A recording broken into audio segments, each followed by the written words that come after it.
everybody, welcome back to another issue of Audio Hunt. I'm Peter, and as I've told you in the past, I like to pick up audio gear for a decent buck, use it in my man cave. Okay, well today in the man cave, I'm in a separate part, is my little control room. Now, this is also my house, so this used to have a wall going up right here. This is actually our laundry room. All I did was cut a hole out of the wall, drop a shelf out, put a couple of windows up, and then covered it in from the top, and I basically got a punch out here. That is now my little control booth looking over the room that I track in.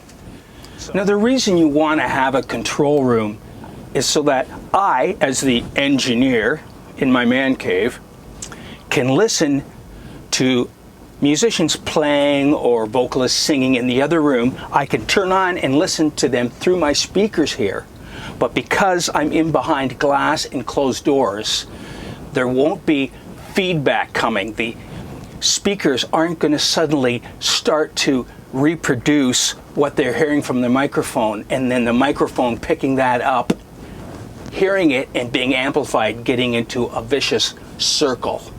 Okay?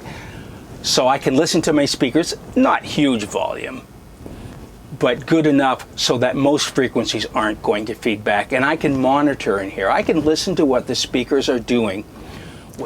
The trick with this was, I mean, there was a wall right here, and you can see I don't have a lot of room. I wanted to put monitors in. Obviously, you want to listen to what you're doing when you're tracking, and you want to be able to do some mixing, but I really didn't have enough room for monitors in this little punched out space. So I tried for a couple of years of putting my little monitors here above me and behind me.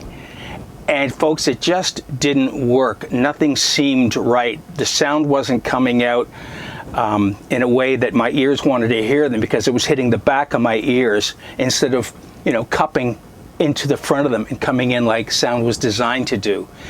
And the other thing was, one of the speakers was up close to a corner, so it was putting out a lot of extra bass. The house was acting like a speaker and making it for really exaggerated bass. So what I did was I took my speakers and I sunk them from the roof down. Okay, so this is what they look like. They're just, I cut holes into the roof of this punch out and I sunk them down. Now, not just any speaker is going to work for you in this environment. These are JBLs from the 1970s. They were called broadcast monitors. I think they were designed to work in a small space, which means you can get a pretty good sound off them by sitting closer to them than most speakers. Now, the rule of thumb that I've read is about 1.5 meters. So 1.5 meters is about 4.5 feet. And I find if I can sit back just a bit further than I am now, all the frequencies come in. The bass, the mids, and the highs all line up. So that's called near field, a speaker that you can listen to roughly 4.5 feet away and get the full dynamic impact from. And they're quite a flat sounding speaker, which just means they don't exaggerate one frequency band over another. They give you a pretty good representation of what the music actually sounds like. Now, I didn't get these for that $20 to $30. I got these, it was a Kijiji purchase several years ago. I paid $100 for these, which isn't bad for a vintage set of JBL Professional Series speakers. But that had to come part of the way across the country, so the price was doubled by the time they got delivered. But they've been working well for me for years now, so they fit into my space, and I'm quite happy with the way they sound now that I've sunken them down from the top of the roof in to my little control booth here. And I can still look around them and see the performers out in my tracking room.